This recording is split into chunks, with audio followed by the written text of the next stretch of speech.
When we spend months planning a new homeschool year, we develop a sense of excitement about the possibilities, especially when we customize our kids' educations and make that extra effort to make learning delightful for them.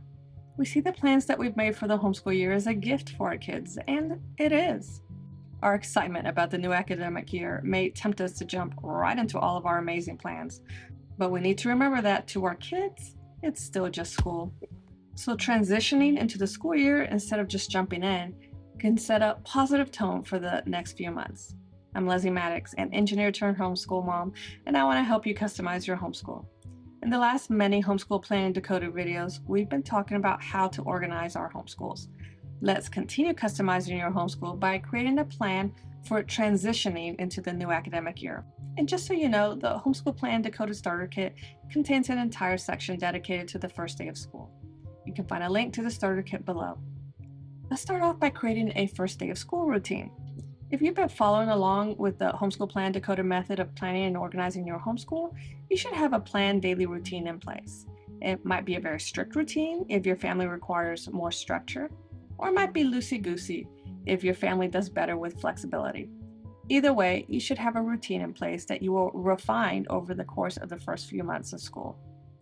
This first day of school routine that I'm talking about right now, and actually the first couple of weeks of school, should be different than your planned daily routine, because easing into the new academic year with a revised routine allows for some fun and festivity, and also gives you the space to deal with problems and feelings a little more gracefully than if you and your kids were starting everything new all at once. The starter kit does have a worksheet for planning your first day of school routine. You may want to start off with first day of school pictures. Individual pictures with first day of school signs are always fun. I'll put a link below for a free Canvas template that I've created for a simple first day of homeschool sign, but you can find some really cute options on Etsy for a small fee. And don't forget to take a group picture, including you, because you are an important part of your homeschool. I know I don't get enough pictures with my kids, so this is a good opportunity to get one. That might mean putting a little something on your face, maybe some lipstick and a little blush. As a matter of fact, you might want to make all of your kids presentable, which honestly isn't always a thing when homeschooling. There have been years that I've been super authentic and taking those first day of school pictures with my kids looking the way they normally do, with somewhat messy clothes and crazy hair. But those pictures always end up looking more like mug shots than a celebration of a new beginning.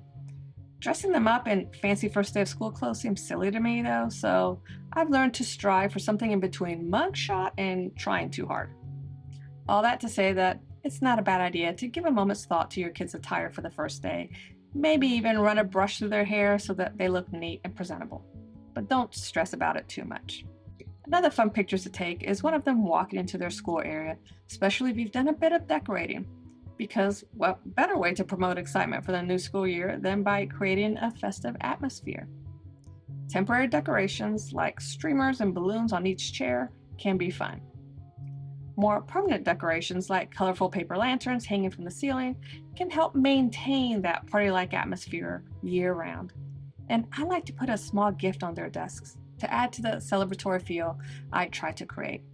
The starter kit contains a gift ideas worksheet with ideas for fun, education-themed gifts. This doesn't have to be expensive or elaborate. Even something simple like new bookmarks, fancy markers, and a favorite treat in a cute gift bag can bring a smile to your child's face. If your budget doesn't allow for this purchase, consider making fun bookmarks yourself or baking rather than purchasing a special treat. And even inexpensive gifts feel special if you put them into a cute gift bag and add a ribbon. After taking pictures and possibly opening a little gift, I like to have my kids fill out an All About Me worksheet where they share their favorite things and we track their growth. The starter kit has an All About Me coloring page that you can use for this purpose. It makes a nice heirloom. And it's fun to see how our kids have changed year over year, both physically and in their interests. After all that fun, and while your kids are feeling happy and loved and excited, you may want to discuss rules and expectations, because a focus on discipline is an unfortunate reality of homeschooling, even if your family leans to a more unstructured lifestyle. It's especially important to think about how you will handle discipline in your homeschool if you've pulled your kids out of a public or private school to homeschool them, and even more so if your kids had behavior struggles in their previous school. You may be shocked by how your kids behave when You are the one teaching them, giving them assignments, and holding them accountable. As I recently saw in a meme, just when you say my kids would never, here they come, nevering like they never nevered before. Instead of thinking about discipline as a punishment, see it as an opportunity to show your kids that actions do have consequences. Part of character training is recognizing that while you get to choose your actions, you don't get to choose the consequences of your actions. A firm understanding of the action consequence connection will serve your children well in the future. There are a lot of ways that you can go about this. You can post a few simple rules in your school area. You can provide incentives for positive actions. You can also create a homeschool contract with your students. The Starter Kit does have a homeschool contract worksheet to help you establish rules for your homeschool and promote peace in your home. Just be prepared to uphold the rules that you establish because they will likely be tested almost immediately. The actual rules you establish will be specific to your family, but the fewer and simpler, the better. In my homeschool, I expect my kids to clean up their own messes, complete all assigned schoolwork for that day if they want any chance at screen time that evening, and to be respectful to me and to their siblings. That last one is the doozy. I actually will not sit and do schoolwork with a child if they're treating me with rudeness and disrespect. It's better for everyone if we take a little break from each other during times like that to allow attitudes to reset. So in that situation, the negative action is rude and disrespectful words and behavior, and the consequence is taking a break from schoolwork to calm down. Usually a little bit of time helps the situation tremendously, and we can salvage the day. But there have been times that the bad attitude persists and schoolwork doesn't get done that day, which means no screen time that night and more work the next day. Sticking to those action and consequence combos can be difficult, but in the long run, it's the best thing to do because your kids trust that you'll follow through and they learn to gain some self-control. The same goes for positive actions. In our homeschool, my kids have punch cards to get a special treat that they choose, like an hour of YouTube or candy or even a bubble bath. To get a hole punch, they need to complete certain assignments before lunch. That positive action consequence combo has been life-changing for us. So think about what will help your particular family.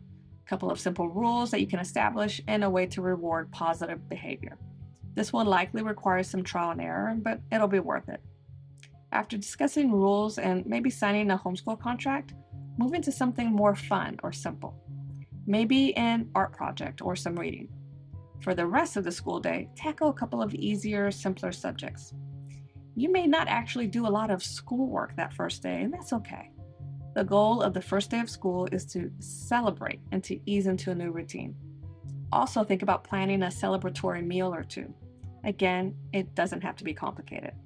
Sometimes my husband picks up donuts for breakfast and we might go out for lunch or dinner.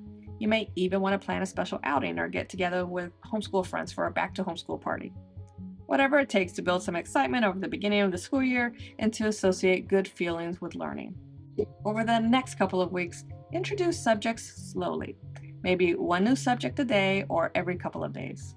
I usually introduce subjects over the first 2 or 3 weeks. It helps reduce overwhelm for both me and my kids. Over that time, you may find that you need to modify your planned regular daily routine, but if you've done adequate planning, your family will get into a rhythm before you know it. It won't all be rainbows and unicorns, but it'll be worth it. In the next Homeschool Plan Decoded video, we'll talk about how to end your homeschool planning strong. Remember that you can access all of the videos that walk you through the steps of the Homeschool Plan Decoded method of customizing your homeschool right now at the link below. And happy planning!